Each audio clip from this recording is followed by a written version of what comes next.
E aí, pessoal, então a gente vai passar, né?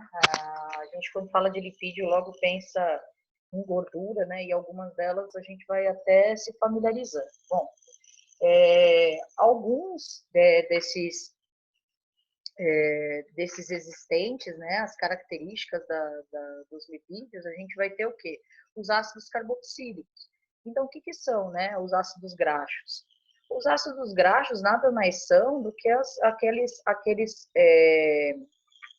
aquelas estruturas, né, com as ligações duplas em conformidade. Então, assim, ó, a gente tem que algumas dessas ligações duplas, tem para ver aqui, ó, os ácidos graxos, algumas formas. O ácido graxo, então, o quê?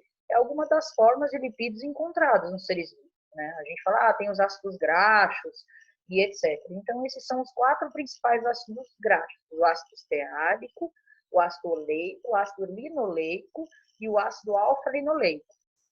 Então, alguns deles, por exemplo, o esteático, ele é saturado. Por que saturado, pessoal? Porque ele possui em sua cadeia de carbono apenas ligações simples, certo? Já quando a gente tem o oleico, ele já é o quê? Ele apresenta uma insaturação, é uma ligação dupla entre os carbonos, né? E o que, que significa isso, pessoal? O carbono ele faz quatro ligações, tá? Então aqui ele tem dois hidrogênios e uma ligação com cada carbono. Aqui ele tem um hidrogênio em duas moléculas de carbono e uma ligação dupla. E o que, que significa essa insaturação? Significa, né, que no caso o ponto de fusão, ou seja, o que, que é ponto de fusão? Quando ele se junta com outros para formar grandes moléculas. Ele vai aumentar com o aumento da cadeia, certo? Conforme aumenta a cadeia de carbono, ele vai aumentar esse ponto de fusão. Porém, se eu aumento a insaturação, ele fica mais instável. Então, mais facilmente ele vai quebrar, certo? Então, esse tipo de situação mostra a diferença em algumas gorduras saturadas e insaturadas. Quando a gente fala, por exemplo, a gente tem assim a gordura animal, né? A gordura animal, ela é uma gordura sólida, ela é uma gordura sólida em temperatura ambiente, certo? Tanto é que se a gente pega um toicinho de porco, um bacon, ou a manteiga mesmo. Se a gente pega a manteiga em temperatura ambiente, ela é dura, né? A gordura do porco também. Se a gente esquenta, eles se transformam em líquidos, certo? Então, isso é a característica de ácidos, de gorduras saturadas.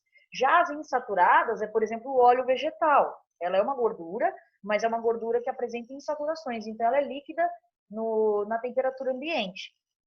Então, os ácidos carboxílicos, né, que são os ácidos orgânicos com a carboxila terminal, os grupos laterais de cadeia longa, que são os hidrocarbonetos. Então, a gente tem essas características, né, dessas grandes cadeias, as insaturações presentes. Então, quando a gente olha, a gente vê que o ácido linoleico é menos estável, por causa do número de insaturações que ele vai ter. Já o esteárico, ele é saturado, né? Ele apresenta, então, mais estabilidade, porque essas ligações duplas, apesar de serem duplas, elas apresentam menos estabilidade. Então, a gente vai ter também aqui o que? A representação, né, do triglicerídeo. Então, a gente tem quais são as principais formas de lipídios encontrados. A gente tem os ácidos graxos, os triglicerídeos, fosfolipídios e os esteroides, certo? Então, o que é um triglicerídeo? A gente já vai ver aqui na próxima.